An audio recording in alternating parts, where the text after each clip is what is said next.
Gold, trusted gold buyers. మీరు తాకట్టు పెట్టిన బంగారాన్ని విడిపించి ఈ రోజు ఉన్న మార్కెట్ ధరకు కొనబడను.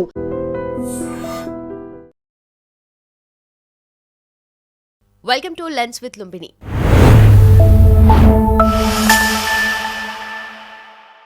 జస్ట్ ఇమాజిన్, మనం ఉంటున్న ప్లేస్లో బిల్డింగ్ పైన నుండి మిజైల్స్, డ్రోన్స్, అలాగే ఫైరింగ్ జరుగుతూ ఉంటే ఎలా ఉంటుంది, ఆ ప్లేస్లో ఎలా జరుగుతుంది అండ్ జనాలు ఎలా దాన్ని ఫీల్ అవుతారు. This recently happened in Dubai. And ఎందుకు జరిగింది, దుబాయ్లో అటాక్ ఎందుకు అయింది, అండ్ మోస్ట్ ఇంపార్టెంట్లీ కాన్ఫ్లిక్ట్ ఎవరి మధ్యలో అంటే ఇరాన్ వర్సెస్ ఇజ్రాయెల్. సో ఇజ్రాయెల్కి సపోర్ట్ చేసే నేషన్ యుఎస్.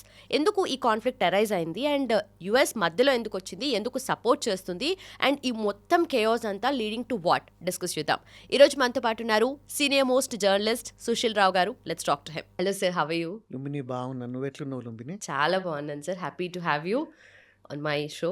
Yeah, pleasure. నిజంగా I feel really happy that I'm here doing this podcast with you. It's called lens with Lumbini, isn't it? Right. Very very happy. Thank you sir. So talking about the conflict because so being a journalist మీరు చాలా ప్లేసెస్కి వెళ్ళి work చేస్తున్నారు. So మీరు కూడా ఇరాన్కి వెళ్ళారు. అక్కడ how are the people and అక్కడ కల్చర్ ఎలా ఉంది అండ్ అక్కడ వాళ్ళ స్టేట్ ఆఫ్ మైండ్ ఎలా ఉందో మీరు చూసొచ్చారు. సో ఇప్పుడు ఈ 2026 ఇది. సో ఎప్పుడో లాంగ్ బ్యాక్ స్టార్ట్ అయిన ఒక కాన్ఫ్లిక్ట్ ఇప్పటికీ ఉంది. But what exactly is the conflict? ఇరాన్కి ఇజ్రాయెల్కి మధ్యలో ఏం జరిగింది అండ్ ఈ పాయింట్ ఆఫ్ టైంలో అసలు యుఎస్ ఎందుకు మధ్యలో ఉంది? Exactly 20 years ago, that is in 2006, నేను and a few other journalists, we were invited by the government of Iran to come and visit that place. So ఒక 4-5 పోయినాం అక్కడ, and we visited some 4 or 5 cities during that 1 week visit. This was in 2006. So that way నాకు Iran గురించి I know a little bit more because I've been there. And ఇప్పుడు జరుగుతున్న conflict, Iran Israel conflict గురించి I have been following చాలా minutely. So ఇప్పుడు నువ్వు 4-5 ప్రశ్నలు అడిగేసినావు, నా ఇంట్రొడక్షన్ చెప్పినాను, నేను ఇరాన్కు పోయినా అనేసి. Then you start with your question once again, right? The next question that you're supposed to be asking me. Okay, so what is the conflict? చాలా this is a very basic question. ఈ developments చూస్తుంటే సాధారణంగా అసలు ఏంటిది అనేసి ప్రశ్న వస్తుంది. But I can explain you, చాలా సింపుల్ వర్డ్స్లో ఎక్స్ప్లెయిన్ చేస్తాను. ఫస్ట్ ఆఫ్ ఆల్, ఇది కాంప్లికేటెడ్ కాదు. But the more you want to understand it, అంత డెప్త్కి పోవాలనుకుంటే అంత కాంప్లికేటెడ్ అనిపిస్తుంది. బట్ నేను సింపుల్గా చెప్తాను because it is a simple reason. Israel ఒక దగ్గర ఉన్నది, ఇరాన్ ఇంకొక దగ్గర ఉన్నది. They are not neighbours.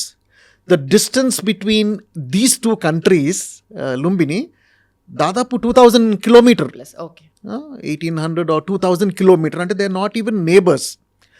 ఇప్పుడు ఇరాన్ ఒక దగ్గర ఉందంటే నువ్వు ఇజ్రాయెల్కు రావాలంటే అట్లీస్ట్ 2-3 countries దాటి రావాలా. సో ఆ డైరెక్ట్ కనెక్షన్ కూడా లేదు.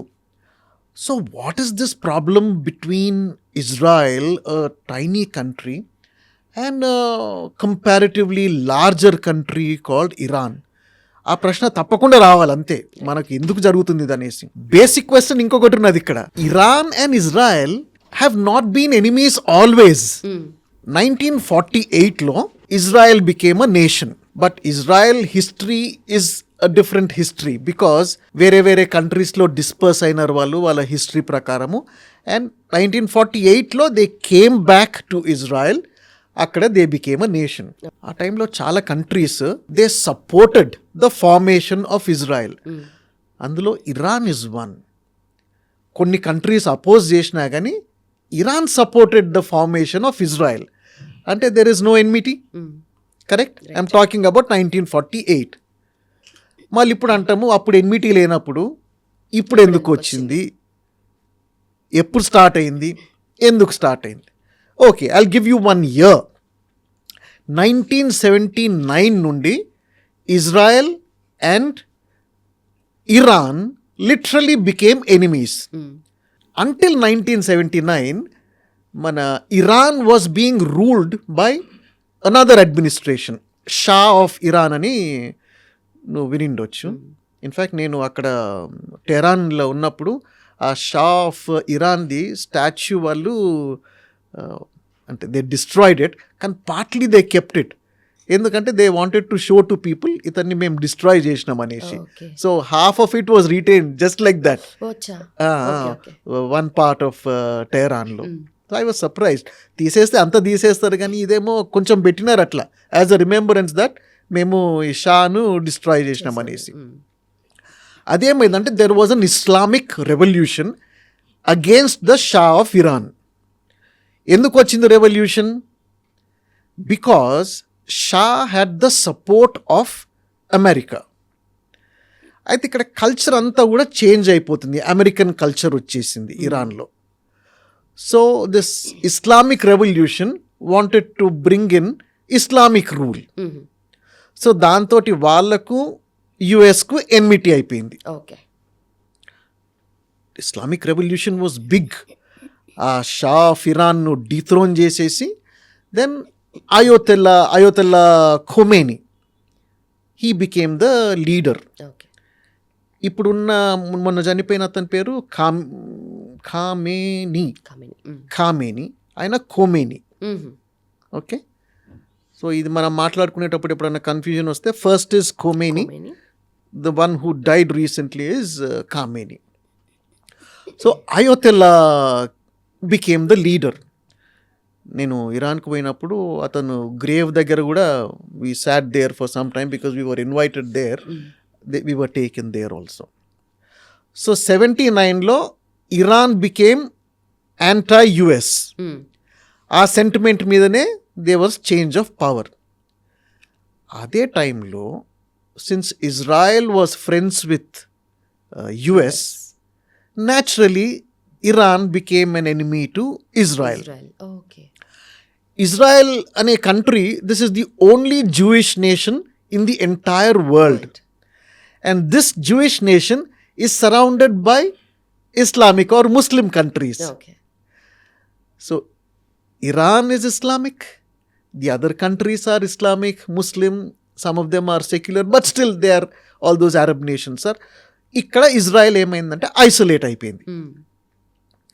సో ఎన్మిటీ అన్నది బికాస్ ఆఫ్ యుఎస్ స్టార్ట్ అయింది.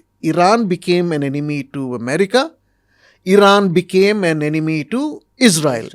That is because Israel and US were friends. What is other reason or ఇంకా మల్టిపుల్ రీజన్స్ ఉన్నాయి దీనికి? Yes, just because somebody is somebody's friend, అట్లా enemy కావాల్సిన అవసరం లేదు కదా. Now comes the real issue. Israel is a power in itself. Israel has its own individuality, even if it is a friend of the US. Since Israel was powerful, ఇక్కడికి ఇంకొక issue వచ్చింది, is ఇరాన్కి. I want to be a country which is more powerful in the entire region, okay. and not Israel. అదొక difference వచ్చేసింది. First of all American friendship, so I'm not friends with you. Secondly, I want to be the dominant player in this region and not you. And thirdly, we're all Islamic countries, Arab nations పక్కలున్నారు, and you are somebody else. ఇట్లా ఒక్కొక్కటి build అవ్వుకుంటూ వచ్చినాయి. So ఆ differences పెరిగిపోయినాయి. ఇంకొక క్రక్స్కి వద్దాం మనం, మరి ఇంత కాంప్లికేట్ ఎందుకు అయిపోయింది అనేసి. బికాజ్ మనం ఇనిషియల్గానే మాట్లాడుకున్నాము, నువ్వు అక్కడ 2000 కిలోమీటర్ ఆర్ 1800 కిలోమీటర్ అవే నువ్వు అక్కడ ఉన్నావు, నేను ఇక్కడ ఉన్నాను. So what is the problem? Iran looked for an opportunity, a proper opportunity to have a say in the region. అయితే మనకు తెలుసు 1948లో, తెలియకుండా I want to tell you that 1948లో when Israel became a nation supported by UK, supported by other countries, అక్కడున్న పక్క countries అంది they were not in favour, like Egypt or Jordan or other countries. So it was still an isolated nation as such. There was this demand that akkadunna Palestinian people, they wanted to be a separate country and Israel should not be there. Okay. ఇక్కడ రెండు వచ్చినాయి points. అక్కడున్న Palestinians, they don't want Israel to become a nation, they don't want to accept Israel as a nation. దాంతో ఏమైంది, Iran took the opportunity and they started supporting countries and especially groups so that they can oppose Israel. Okay. అందుకని ఈ ఎన్మిటీస్ develop అయిపోయినాయి. The thing that we should really try to understand here is enmity ఎంతవరకు వచ్చింది, ఇంతవరకు ఎందుకు వచ్చింది అనేసి. Is Iran right from 1979 వాళ్ళది ఒకటే స్లోగన్ ఉన్నది, death to America, death to Israel. అంటే అమెరికా ఉండకూడదు, Israel should be wiped out. ఇక్కడ వచ్చింది కొట్లాట. Israel says, when you don't want me to exist on the planet, when you want to wipe me out of the planet, then I have to take the necessary action to defend myself, my father land. మనం ఇండియాలో mother land అంటాం, కానీ ఇజ్రాయెల్లో they call it father land. Okay. So they want to defend themselves, and Iran and all the other groups that it operates in association with, they don't want Israel to exist. So it is a question of survival. It is a question of supremacy. ఈ రెండు factors. Okay. But Israel existence వల్ల ఇరాన్కి supremacy ప్రాబ్లమేనా, ఇంకేదన్నా problem ఉందా sir? Basically supremacy ప్రాబ్లమే. Because అక్కడున్న nations అన్నీ కూడా Islamic nations. And by the way, Iran has a long history dating back thousands of years. So Iran also feels that it is a major player. Okay. నువ్వు Israel history చూసుకున్నట్టయితే, that also has thousands of years of history. But it went through a turbulent period. Akkadikelli people had to go to different other countries. Then it came back to the same place to form a separate nation. Okay. That I feel, as far as my understanding goes, the supremacy problem and defending oneself problem. And since America and Israel are friends, they cooperate with one another. What's currently happening అంటే latest escalation ప్రకారము US వచ్చి support చేస్తుంది ఇజ్రాయెల్ని. So attacks జరుగుతున్నాయి, missile attacks, drone, cyber, every వేలో attacks అయితే జరుగుతున్నాయి. So దీని నుండి అసలు ఏం జరుగుతుంది అండ్ మనం ఏం అర్థం చేసుకోవచ్చు? October 7th, 2023 మనం స్టార్ట్ అయినాం. అక్కడ మెయిన్ ప్రాబ్లం స్టార్ట్ అయింది. సో దానికి సపోర్ట్గా ఇమ్మీడియట్లీ ఏమైందంటే, హమాస్ అక్కడ అటాక్ చేయగానే నీకు ఇజ్రాయెల్ పైన లెబనన్ ఉంటుంది. ఓకే. లెబనన్లో ఒక గ్రూప్ ఉన్నది, it's called Hezbollah. Hezbollah is funded and supported by Iran. Okay. Your Hamas is funded and supported by Iran. Iran. ఇంకా కొంచెం దూరం పోతే Yemen has Houthis who are supported and funded by Iran. వీళ్ళందరూ ఒకటేసారి attack చేయడం start చేసిండ్రు ఇజ్రాయెల్ను. And Israel countered all of them. So ఇట్లా ఈ రీజన్ కొంచెము it became tense because of the war. అదంతా కూడా కంటిన్యూ అవుతున్నది. దాంట్లో whoever was responsible, immediately Iran also attacked, మళ్ళా Israel also attacked Iran.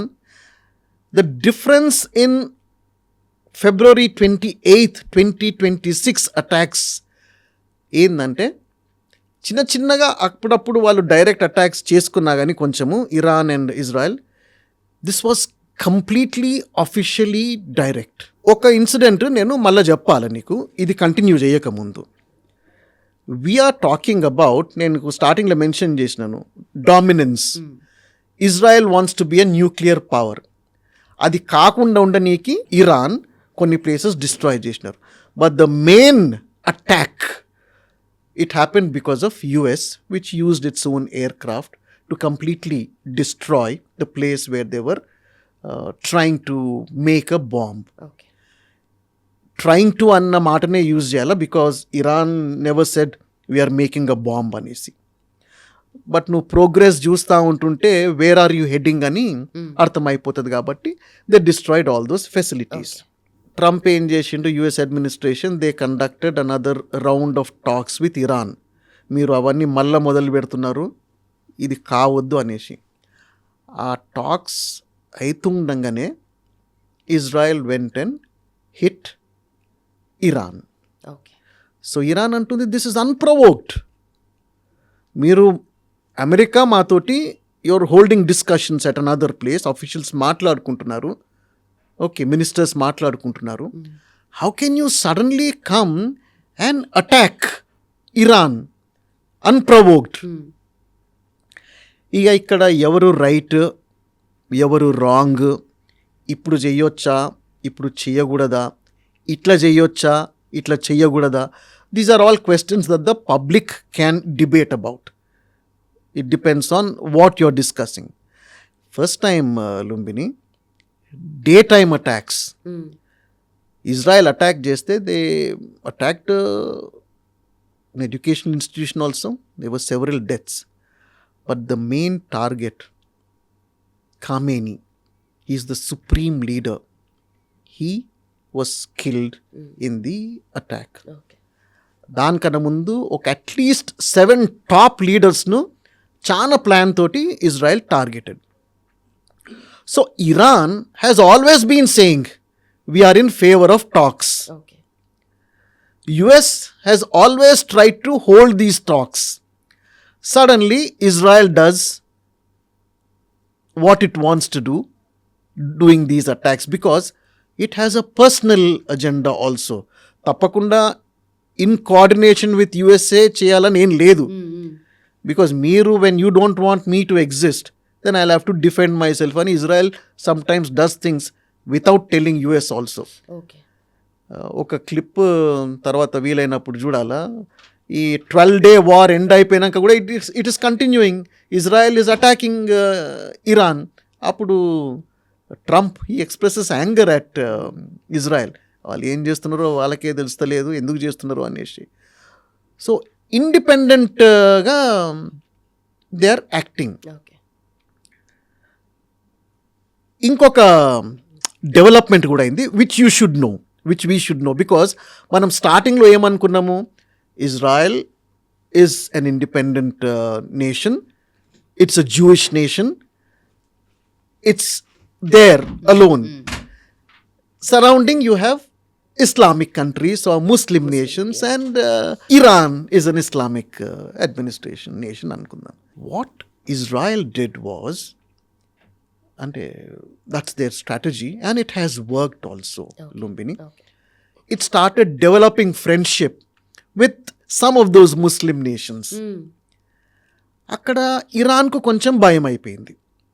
It was feeling isolated. అరే నేను అందరినీ కలుపుకొని నేను ఒకటి అనేసి I'm trying to show that I'm supreme, but you have come to an understanding with UAE, you have even come closer to Saudi Arabia. అట్లా 2-3 friendship అయిపోగానే Iran was also disturbed bit. Okay. అట్లా ఇంకా కోపము వాళ్ళకు. So these 2 nations have been at loggerheads and continue to be at loggerheads. ఈసారి కొత్తగా right from February 28th, so 28th Februaryకి this major attack took place. ఈ 3 days కూడా we're seeing that Iran has been attacking some of these other countries also. 2 విధాలుగా దాన్ని మనం interpret చేసుకోవాలి. ఒకటేమో ఆ కంట్రీస్ని అటాక్ చేస్తున్నాయా, కావాలని అటాక్ చేస్తున్నాయి అనేసి. But the reason that Iran is giving is, అక్కడ అమెరికన్ బేసెస్ ఉన్నాయి, ఎయిర్ క్రాఫ్ట్ అవన్నీ కూడా ఉన్నాయి, సోల్జర్స్ ఉన్నారు. దట్ ఈస్ మా టార్గెట్ అమెరికన్ బేసెస్, కానీ నాట్ దీస్ అదర్ కంట్రీస్ అని Iran is saying. Okay. So that way today, yesterday there was another attack. Iran attacked Israel, some people died there. So these deaths are continuing. కానీ ఒక ప్రశ్న మనం ఇంకొకటి అడుక్కోవాలి. These 2 countries which are distance apart అంత కొట్లాడుకుంటుంటే నువ్వు నేను ఎందుకు డిస్కస్ చేసుకోవాలా, మనకేం పట్టి, మనకి ఇది అవసరమా అన్న ప్రశ్న మనం కూడా అడుక్కోవాలి. ఎందుకంటే అక్కడేదో కంట్రీస్ చేసుకుంటుంటే మనకేంటిది అనేసి ప్యూర్లీ ఎకనామిక్ రీజన్స్ కొరకు మనం we should be concerned. Right. ఇరాన్కు it has the advantage of having ఒక స్ట్రేట్ ఆఫ్ హోర్మూజ్ అంటాం మనం దాన్ని. ఐ డోంట్ నో హోర్మూజ్ అంటామో దాన్ని కరెక్ట్ ప్రొనౌన్సియేషన్ ఏంటిదో ఐఎమ్ నాట్ వెరీ ష్యూర్. అక్కడికి వెళ్ళి ఆయిల్ ట్యాంకర్స్ షిప్స్ అన్నీ పాస్ అవుతుంటాయి ఎక్కడికి, to most part of the world supply కానీకి. అది క్లోజ్ చేస్తా అంటారు. ఇప్పుడు అది క్లోజ్ చేస్తా అన్నా, రిస్ట్రిక్ట్ చేస్తా అన్నా, ఆ ఆయిల్ వెసల్స్ మీద అటాక్ చేస్తామన్నా, then the supplies will stop. అప్పుడు నీకు నాకు పెట్రోల్ ఎక్కడికి వెళ్ళి వస్తుంది అంటే సింపుల్గా అడుగుతున్నాను. And that is not the only place from where we get oil. Other parts of the world కూడా ఉన్నాయి, కానీ ఎన్ని పార్ట్స్ ఆఫ్ ద వరల్డ్ ఉన్నా కానీ కొన్ని కంట్రీస్లోనే ఆయిల్ ఉన్నది. So that is a major thing. We should be concerned about that. Oil prices ఎక్కువైపోతాయి, ట్రేడ్ ఎఫెక్ట్ అవుతుంది, right? All these things will affect us slowly and slowly and slowly. మనము we will be affected. But do you think only economically affect అవుతున్నాం మనం? అంటే ఈ point on టైంలో global village ఇది. So ఎక్కడ జరిగినా ఏది జరిగినా అది మన వరకు రీచ్ అవుతుంది. సో ఎకనామికలీ కాకుండా ఇంకా ఎలాగైనా ఇండియా ఎఫెక్ట్ అవుతుంది. టెంపరీగా ఎఫెక్ట్ అవుతున్నాం అంతే. Because most of us have relatives and friends or have been traveling to all these countries. Since flights have stopped, they're not operating. కొన్ని రోజులు ఉంటారు, డిలే అయ్యి మళ్ళీ వచ్చేస్తారు.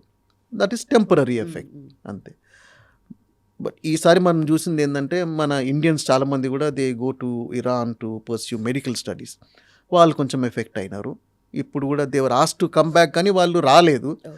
జనరలీ ఈ సిచ్యువేషన్స్లో రావాలా కానీ వాళ్ళు రాలేదు. సో వాళ్ళు అక్కడ ఇంకా స్టక్అప్ అయి ఉన్నారు. అట్లంటే ప్రీవియస్ వార్స్లో కూడా యుక్రెయిన్లో కూడా మన వాళ్ళు చాలామంది అక్కడే ఉండే, వెళ్ళిపోమని చెప్పినాను. కానీ రష్యాలో ఉండే.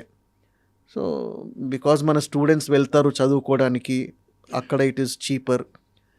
సో సడన్లీ రావాలన్నా కానీ అంత ఇమీడియట్ డెసిషన్ తీసుకునే పరిస్థితి ఉండదు. ఇక ఆ flights government of India arrange చేస్తుంది లాస్ట్ మినిట్లో, వస్తామన్నది ఒకటి మైండ్లో ఉంటుందేమో. సో ఇప్పుడు కూడా మన వాళ్ళు ఇరాన్లో అట్లనే స్టక్అప్ అయ్యి ఉన్నారు. So that is for education. Then tourism, ట్రావెల్కి పోయిన వాళ్ళు దిల్ బీ స్టక్. బట్ మనం చూడాల్సింది ఎకనామిక్ రీజన్సే.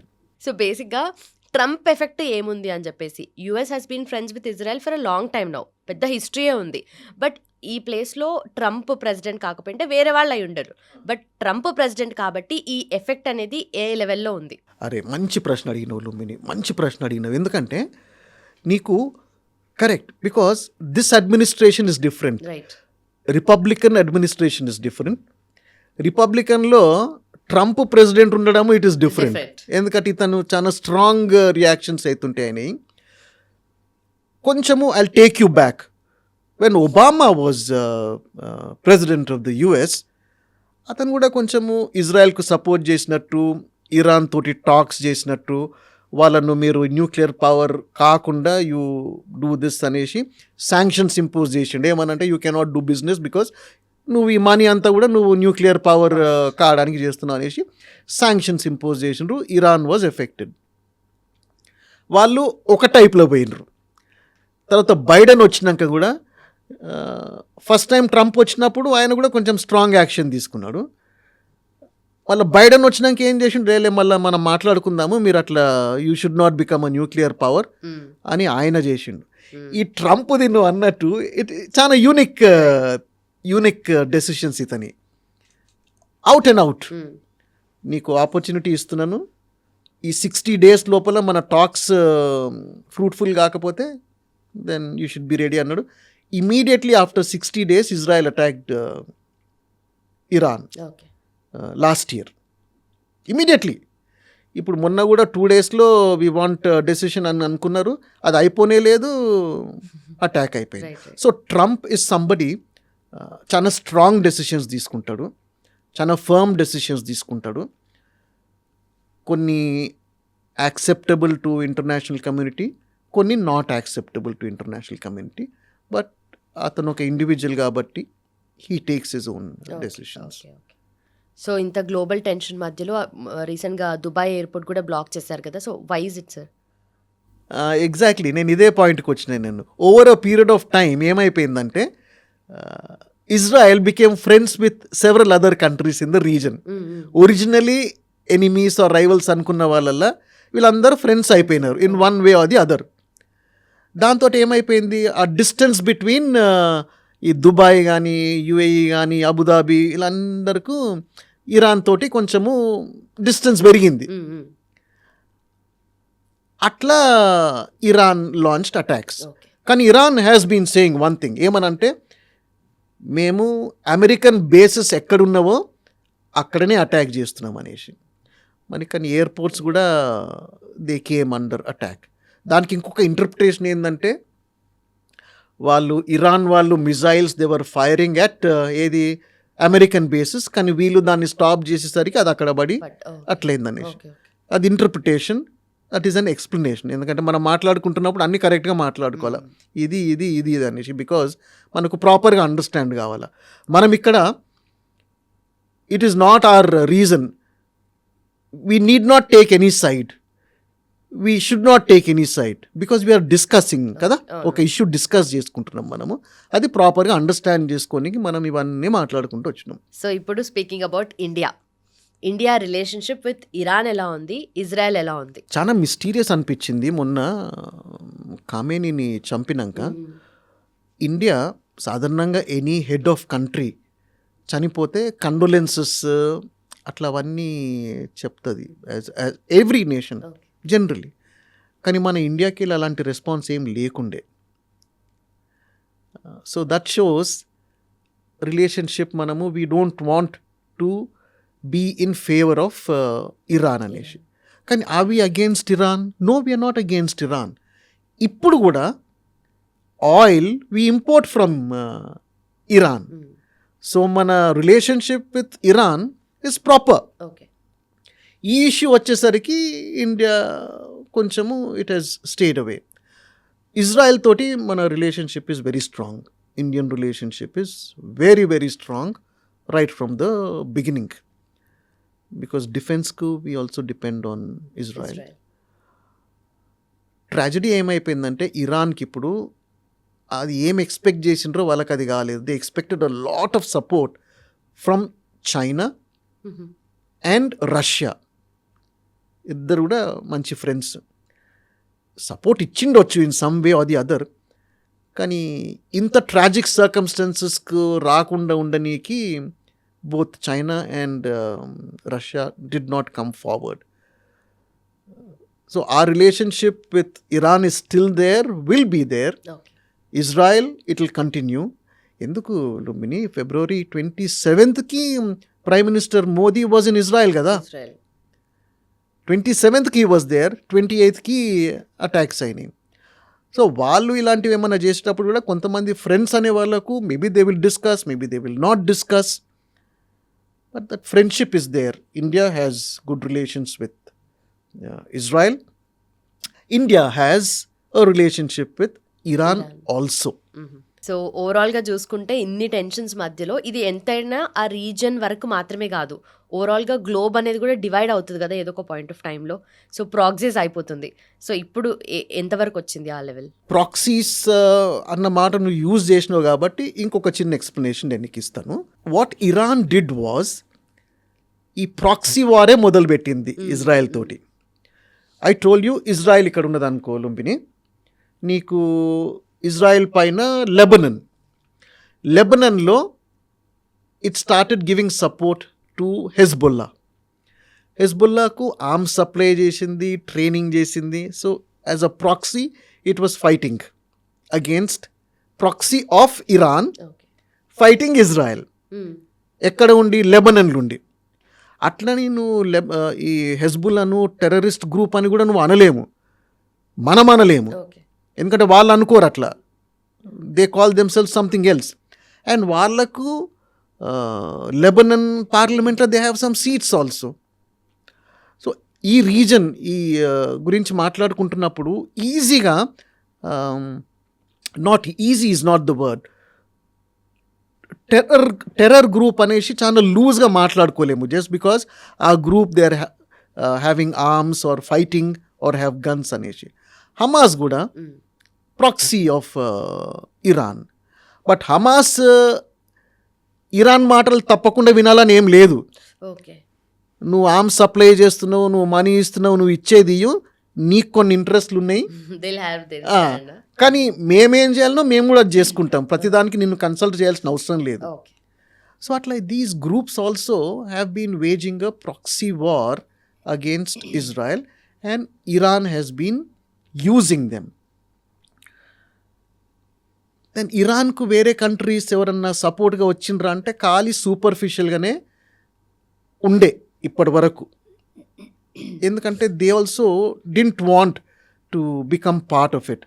ఈ వార్ స్టార్ట్ అయిన ఇమీడియట్గా UK prime minister he came out and said ఈ వార్ తోటి మాకు సంబంధం లేదు, మేము ఎవరికేం సపోర్ట్ చేయలేదు, కానీ ఏం జరుగుతున్నదో వీఆర్ నాట్ అగేన్స్ట్ ఇట్, కానీ మా ఇన్వాల్వ్మెంట్ కూడా ఏం లేదనేసి. సో ఇలా చాలామంది కూడా నన్నేం ఇన్వాల్వ్ చేయకండి, ఇందులో మా ఇన్వాల్వ్మెంట్ ఏం లేదనేసి కొంచెం దూరం జరిగిపోయినారు.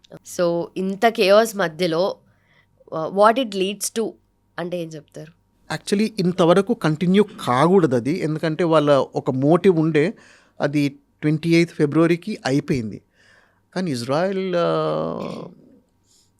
పర్హాప్స్ ఎక్స్పెక్ట్ చేయకపోయిండొచ్చు that Iran will continue to retaliate అనేసి.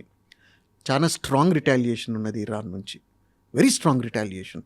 ఆ దినం ఉండే, నెక్స్ట్ డే ఉండే March 1, March 2 ఈరోజు ఉన్నది. సో దీన్ని బట్టి చూస్తుంటే దిస్ విల్ ప్రొలాంగ్. అసలు ఇలాంటి స్టేట్మెంట్స్ కూడా నేను ఫస్ట్ టైం విన్నాను. యుఎస్ ప్రెసిడెంట్ డొనాల్డ్ ట్రంప్ ఏమన్నాడంటే, ఇది వార్, ఇందులో కొంతమంది చనిపోయే అవకాశాలు ఉంటాయి, బట్ మనకు లార్జర్ పిక్చర్ ఇంపార్టెంట్, మన మోటివ్ ఇంపార్టెంట్.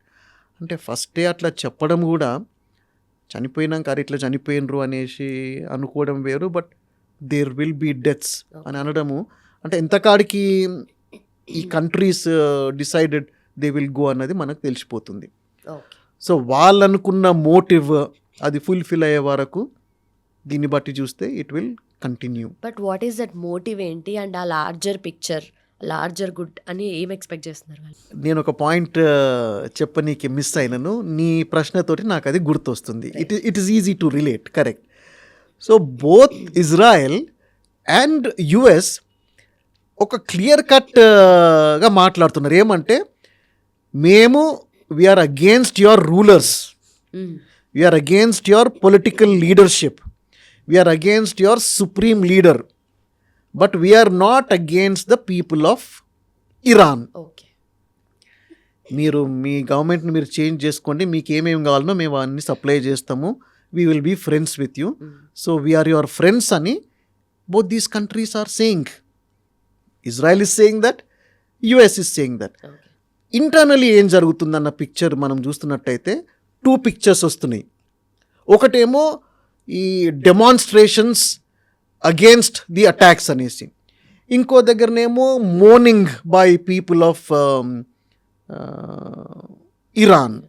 కొంతమంది హ్యాపీ అంటుండ్రు, కొంతమంది సాడ్ అంటుండ్రు. మరి అవి ఎంత మటుకు అన్నీ కరెక్టో నాకు తెలియదు.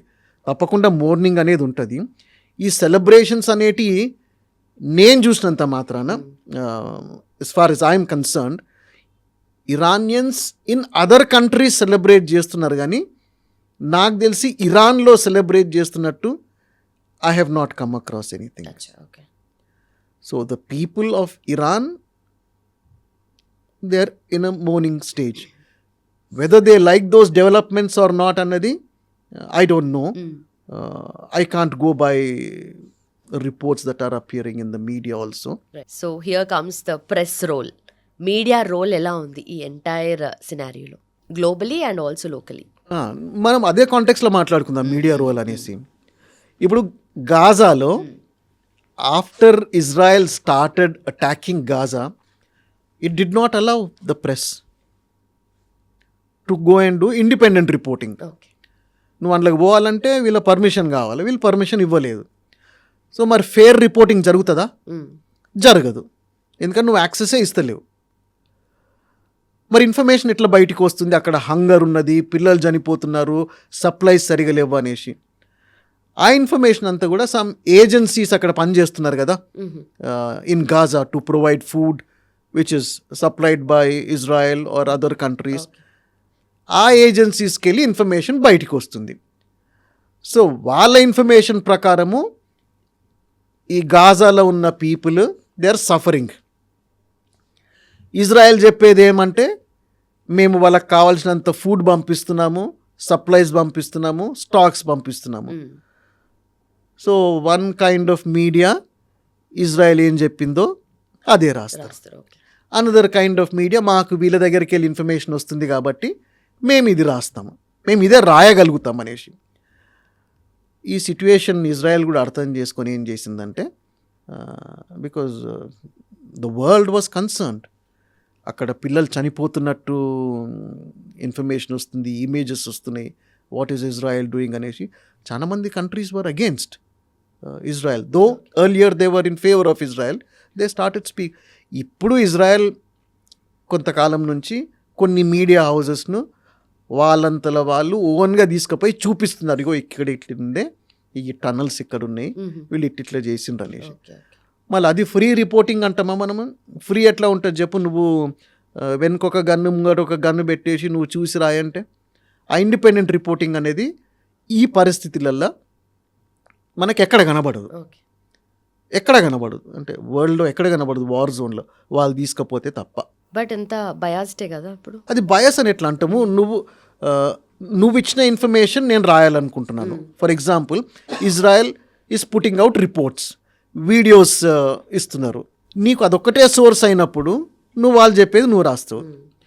నువ్వు ఇక్కడ ఉన్నావు, నీకు ఆ agencies which are working on the ground గాజాలో ఉన్న వాళ్ళకు వాళ్ళు ఏం చెప్పిర్రో నువ్వు అది రాస్తున్నావు. సో అది బయాస్ అని అనను నేను. నీకు ఎక్కడికి వెళ్ళి యాక్సెస్ ఇన్ఫర్మేషన్ ఉన్నదో నువ్వు అది రాస్తున్నావు. బయాస్ అనేది ఎక్కడ క్రీప్ అయిపోయిందంటే October 7th, 2023 అది 1 day ఇన్సిడెంట్. అది అందరూ ప్రాపర్గా రిపోర్ట్ చేసిండ్రు బికాజ్ అది ఇన్సిడెంట్ అయింది.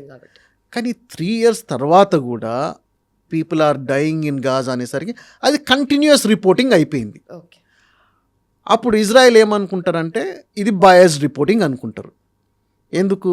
మీరు మాకు October 7th మర్చిపోయి ఇక్కడ వీళ్ళు చనిపోయినరు అనేసి, మేము ఫుడ్ ఇస్తలేమనేసి, ప్రొవిజన్స్ ఇస్తలేము, డ్రింకింగ్ వాటర్ ఇస్తలేమనేసి, అది కంటిన్యూస్ రిపోర్టింగ్ చేస్తామనేసి.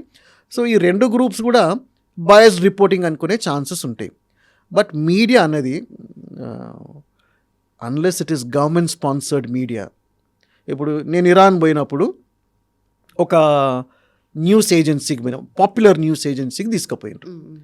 దెన్ మేము ఇరాన్కి పోయిన వెరీ డే కొంతమంది రిపోర్టర్స్ తోటి తీసుకొచ్చిండ్రు మా హోటల్కు అండ్ మాతోటి ఇంటరాక్షన్ చేసినారు. మీ కంట్రీ ఏంటిది, మా కంట్రీ ఏంటిది, మీరు ఎట్లా ఫంక్షన్ చేస్తారు, మేము ఎట్లా ఫంక్షన్ చేస్తాం. మా ఇంటర్వ్యూస్ అన్నీ కూడా అక్కడ లోకల్ ఇరాన్లో పబ్లిష్ అయినాయి విత్ ఫొటోస్ అండ్ అదంతా కూడా. నేను అక్కడ పోయి you tell me one thing, మనం క్లియర్గా మాట్లాడుకోను. Can I speak anything against India? Of course not కదా. Then can I speak anything against Iran? మళ్ళీ నాకు ఫ్రీడమ్ ఉందా? నేను మీడియానే కదా. నాకు మీడియా అంటే నీకు ఫ్రీడమ్ లేదు కదా, నేను ఇష్టం వచ్చినట్టు మాట్లాడలేను కదా. నేను ఇండియాకి అగేన్స్ట్గా మాట్లాడలేను, మీ దగ్గర ఇట్లా చేస్తుండ్రు కదా అని మాట్లాడలేను. సో ఫ్రీడమ్ అనేది మళ్ళా ఎట్లా ఎక్సర్సైజ్ చేస్తాం చెప్పు? చేయలేము. అది so much so. But you can question కదా, at least you have that freedom. That level of freedom అయితే ఉండేనా? వాట్స్ హ్యాపెనింగ్, ఎందుకు అవుతుంది? No, can I land up in Iran and say మీది రెవల్యూషన్ అయింది, మీ దగ్గర డెమోక్రసీ సరిగా లేదు అనేసి నేను వాళ్ళు నన్ను పిలిచి వాళ్ళ దగ్గర హోటల్లో పెట్టి 5 cities తిప్పి అంత చూపిస్తూ ఉంటుంటే నేను వాళ్ళను మీది డెమోక్రసీయే కాదనేసి నేను వాళ్ళని అనవచ్చా? అండ్ వాళ్ళు మా ట్రిప్లోనైతే they did not expect anything from us. Positive reporting expect చేయలేదు, నెగిటివ్ రిపోర్టింగ్ ఎక్స్పెక్ట్ చేయలేదు, అసలు రిపోర్టింగే ఎక్స్పెక్ట్ చేయలేదు. But what's the purpose then? Correct. They said మీరు రండి మా కంట్రీని చూడండి, ఓకే. That's all. బికాజ్ చాలామంది పోరు ఇరాన్కు, ఏం పని ఉంటుంది అక్కడ. సో అబుదాబీలో ఎయిర్పోర్ట్ లాంజ్లో కనెక్టింగ్ ఫ్లైట్ కొరకు వెయిట్ చేస్తున్నాం. చెప్పినా కదా 2006లో ఒక అతను వచ్చినాడు అక్కడ. మీరు ఎటు పోతున్నారంటే నేను టెహరాన్ ఫ్లైట్ తీసుకోవాలి. నేను టెహరాన్ ఫ్లైటే తీసుకోవాలి. మీరు ఎక్కడ అంటే మేము ఇండియాను. ఎందుకు పోతున్నారంటే టూరిజం చూడనీకి పోతున్నాం అంటే. He was surprise that somebody is coming to Iran to come and see the place. మా పర్పస్ కూడా అదే, just to go and see Iran. As I told you, వాళ్ళు ఏం ఎక్స్పెక్ట్ చేయలేదు. We just had to see, observe and understand that country. What I have observed, what did I see, how did I interact with the people, adantha kuda another story. But for now, today we are discussing these developments, but we'll stick to that. Summarise చేసి చెప్తారా, how are the people there, population ఎలా ఉంది, culture ఎలా ఉంది, what kind of mind సెట్లో వాళ్ళు ఉన్నారని? ఒక్కటి చెప్తా, మేము ఎక్కడ పోయినా కానీ 3-4 పోయినాము, ఒక క్రౌడ్ గ్యాదర్ అయిపోతుండే మా చుట్టూ. ఈ ఫారినర్స్ వస్తే మన దగ్గర ఎట్లా పోతారు, మేము వాళ్ళకి ఫారినర్స్ అయిపోయినాము. ఇక మా ఎమ్మడి పడుతుండే ఏమని తెలుసా, గబ్బర్ సింగ్ గబ్బర్ సింగ్ గబ్బర్ సింగ్ అనేసి. So at that time Sholay was famous. At that time అని కాదు, ఇప్పుడు కూడా. సో ఇండియా అనగానే వాళ్ళకు షోలే గుర్తొస్తుంది, షోలేలా గబ్బర్ సింగ్ గుర్తొస్తాడు. సో అంత కీన్గా బాలీవుడ్ దే ఫాలో. ఎక్కడ పడితే అక్కడ we use to see those. అప్పుడు సాంగ్స్ క్యాసెట్స్ కూడా ఉండే, అమ్ముతుండే అట్లా. సో వాళ్ళకు బాలీవుడ్ అంటే ఇష్టము. సో మాకు మంచిగా ఇరానీ చాయ్ వచ్చి సర్వ్ చేస్తుండే, మంచి హాస్పిటాలిటీ ఉండే. ఓకే. బట్ ఇండియా అంటే వాళ్ళ ఇమేజ్ ఏముంది apart from this movies and all? ఇదే ఉంది వాళ్ళకు. Because only through India they can movies they can understand India, కాబట్టి that is the image they have. Okay. ఇంకొక ఆస్పెక్ట్లో lot of Iranians came to India, that happened over a period of time. And మనకు ఇరానీ చాయ్ కూడా అట్లనే వచ్చింది. అయితే ఇరానీ చాయ్ surprising ఏమంటే, నేను ఇరానీ చాయ్ మనం మంచిగా తాగుతాం కదా ఇక్కడ, ఇట్స్ టేస్టీ అండ్ గుడ్. ఇక నేను డైరెక్ట్గా ఇరాన్కు పోతున్నాను, అక్కడ ఎంత బాగుంటుందో అనుకున్నా. పోయేసరికి అక్కడ ఇరానీ చాయ్లో వాళ్ళు మిల్క్ వేయరు. సో ఓన్లీ దట్ వాటర్, అది అందులో బాయిల్ చేసి అదేదో టైప్ ఆఫ్ బాయిలింగ్ చేసేసి ఫైనల్లీ తీసుకొచ్చిస్తారు. ఇక మన ఇరానీ చాయ్ వేరు, రియల్ ఇరానీ చాయ్ వేరు. కరెక్ట్, అట్లా. So culturally Irani chai has undergone a change in India. అక్కడ వాళ్ళు they have kept it as Irani chai. But have you been to Israel any time? లేదు, పోతా. I want to go. Right. But అంటారు కదా సార్, ఇజ్రాయెల్ అంటే Jews అనేది వాళ్ళు super talented and super intelligent ఉంటారు. వీ హ్యావ్ లీడర్స్ కూడా మన ఇండియాలో కదా, లైక్ రతన్ టాటా గారు. సో అంత సూపర్ స్మార్ట్ ఉంటారు వాళ్ళు. నిజంగా లైక్ వాళ్ళ కల్చర్లోనే అలాంటిది ఏదైనా ఉంటుందా? టెక్నాలజీలో world is developing, but I want to go back to 1948. అంటే ఎంత టాలెంట్ అనేసి. అక్కడ hardly any rain, land is dry. వాళ్ళ ఓన్ టెక్నాలజీ తోటి and they started cultivating to be self sufficient. ఆ టైంలో అక్కడ that was what they invested in. Technologically they have advanced. And అక్కడే కాదు, most Jews from across the world వాళ్ళు they have been in the forefront of developing a lot of things. ఇక ఆ ఇండివిజువల్స్ని అందరినీ మనము మెన్షన్ చేయలేంలే, కానీ చేయొచ్చు, దాంట్లో ఏముంది. బట్ ఇప్పుడు ఎందుకని అంత. Right sir. సో యూజువలీ న్యూస్లో మనము ఇరాన్ ఇజ్రాయెల్ అటాక్స్, వార్ అనేది ఒక అంటే తెలీదు, దాని గురించి జనరల్ ఆడియన్స్కి ఒక ఐడియా అనేది లేదు. బట్ హోప్ఫుల్లీ ఈ మన పాడ్కాస్ట్ వల్ల they got an idea. Yeah, and ఒక్కసారి సమ్మరైజ్ చేస్తాను. Right. Iran and Israel are not neighbours. వాళ్ళకు ఒక 1800 to 2000 కిలోమీటర్ డిస్టెన్స్ ఉంది. ఇజ్రాయెల్ ఫార్మేషన్కు అగేన్స్ట్ లేకుండే 1948లో. వాళ్ళ enmity started in 1979 after the Iranian revolution, Islamic revolution. Iran basically supremacy, and వాళ్ళ స్లోగన్ ఒకటే ఉంది, death to America, death to Israel అనేసి. So Israel doesn't want Iran to develop as a nuclear power. ఇప్పటికి కూడా they are against. So this entire war is to prevent Iran from becoming a nuclear power. అదొక్కటే point, okay to safeguard themselves. Okay Palestine అంటే ఇప్పుడు now I told you about Gaza Gaza strip Gaza and West Bank. ఈ రెండు it side ఉన్నాయి, but both are called Palestine only. Jerusalem is now part of West Bank, but Israel has control. But దాని గురించి కూడా ఒక conflict ఉంది కదా, అది ఎక్కడ మనం మెన్షన్ చేయలేదు. మెన్షన్ చేయలేదు కానీ ఈ కాంటెక్స్ట్లో సరిపోతుంది, ఓకే మనం ఓవరాల్ పిక్చర్ ఇచ్చినాం కాబట్టి. సరే ఇప్పుడు that topic can be different. Temple mount అనేసి ఏంటిది, what is this issue about temple mount? Okay Why is this place sacred for Muslims, for Jews and for Christians? Taking this initiative and discussing this topic, మనం ఎట్లా discuss చేసుకున్నామంటే చాలా థ్రెడ్ బేర్గా understand అయ్యేటట్టు. So నువ్వు తీసుకున్న ఇంట్రెస్ట్ తోటి I have also been able to understand it further. ఎందుకంటే నేను నీకు చెప్పాలా, through you I have to tell our audience and listeners and viewers also. So thank you. Yes, the whole purpose is ఎవరికైనా అర్థం అవ్వాలి అని what's happening అనేది. Thank you so much and yeah thank you. Thank you sir.